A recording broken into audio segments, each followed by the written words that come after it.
What is up, all my RC people, and welcome back to part 2 of the Tamiya Toyota Tundra high lift custom build modification video, and here's where we're at. So when we left off, I had just raised up the transmission and gearbox, and that's where we left off at. And I thought that the body would fit on there fine. Yeah, I might have been a little off on my estimations there. I had to do a little bit of work, and you can see from the gap between the bumper and the body, that's how much higher the body sits now. And in order to do this, flip this backwards here, I used these little nylon spacers, and this is how much higher I took everything. And I have to find 2 more screws long enough to go back here in the back corners. I was able to do that though with just those 2 until I get 2 more screws. I had to raise the body mount itself, or where it clips down at right here. And then I had the 4 screws underneath the mounting bracket for the main part of the cab. All in all, was not bad. Didn't take a whole lot. Just had to back out some screws and switch some around and find a couple of longer ones. And these nylon spacers, let me reach over here. I can find little kits like this on Amazon, just like plastic spacers, nylon spacers, or you can find them at the hobby stores and some hardware stores. Just to, they kind of pop up in random places. But I use these on a lot of projects for stuff like this. So what I'm going to do now is finish getting all this mounted up, and you can see it all clips up nice. The body panels line up properly. My wheels, I will have more wheel clearance, so I can probably fit a larger set of tires in the future if I would like. And the next thing I'm going to do is get this bumper. I know it's really hard to see, but it gives you a couple options so you can raise it up. So I'm going to raise it up, but I think I can get another 1/4 inch or so out of it, and it'll close that gap up some, won't make it so noticeable. And as you can see, this is the color I decided to go with instead of that lime green. I'm really liking this. I've got some more plans for it, which you will see coming up very shortly. Now let me get to working on that, and I'll be back with you. Alright, so everything is installed. Everything is wired up. I did add some headlights in the bumpers. I had them laying around. They were actually the headlights that came out of the front of my UMG, UMG 10 6x6, the axial. They were in the stock bumper, and I just had them laying there, and this is that same ESC, so I already had the plug for it. So it just seemed like it made sense to throw them in there. I switched over to the Spectrum radio. I added an ESS1, and everything seems to be okay. Oh, we got steering still working good. And you ready?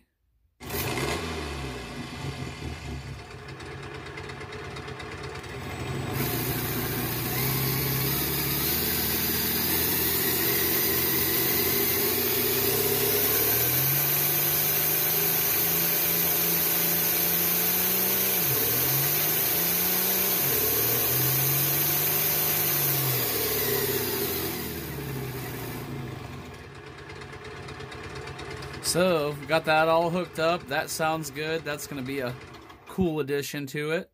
They're all fired down there. So far, it doesn't seem like anything's getting hot. It did have that little bit of that burnt smell when I first fired it up earlier, but I think that's same like when I had the old motor in it, but I think that's left over from the old motor because nothing's getting hot, nothing's snagging. Everything seems to be working smoothly. I'm going to get the cab mounted back on it. And I did get the bumper relocated. It's up a little bit higher, so that gap's much smaller. Let me get the cab back on it, and I'll show you what I did with these graphics.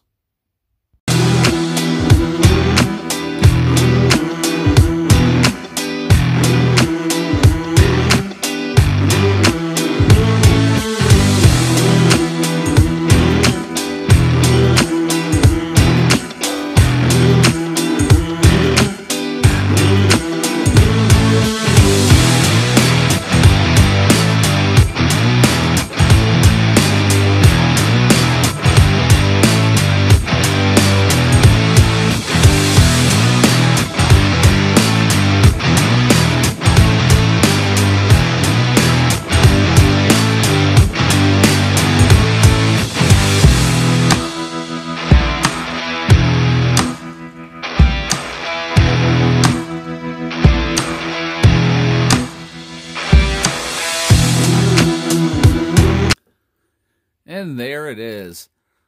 These are the graphics I found to put on it. These are originally supposed to be graphics for like the back window of your car or your bumper or whatever. I found them on Amazon in a 3-pack for, I think it was like $9 after shipping. And they fit perfectly. I think they were 8 inches long, 2 inches tall. And they laid great across here. I just had to do a little trimming for the screw holes and then where the body brake was. And I was able to find these 6.2 liter V8 stickers left over from another build I had, and the Adventure weight sticker. I just thought that matched up with the mountains good. Oh, in the rear, I was able to go across the tailgate, and I was also able to find this chrome 4x4 sticker. And of course, I had to throw the Adventure Time RC license plate on there. That'll probably improve its crawling by exponential rates. And there's the driver's side. Now, unfortunately, when I bought this, it did not have any of the extra chrome stuff, like mirrors or door handles or the third brake light, a lot of the stuff like that. And it didn't have any of the stickers, so I didn't get the original Toyota sticker to go in the front. But I found this Traxxas Millennium sticker laying around, and it's close enough that I don't care. It fits in there good enough for me. Oh, also, I went through and tried to grease up anything I could get to because this was originally built by somebody else. I could not really open up the differentials because the way these axles are built.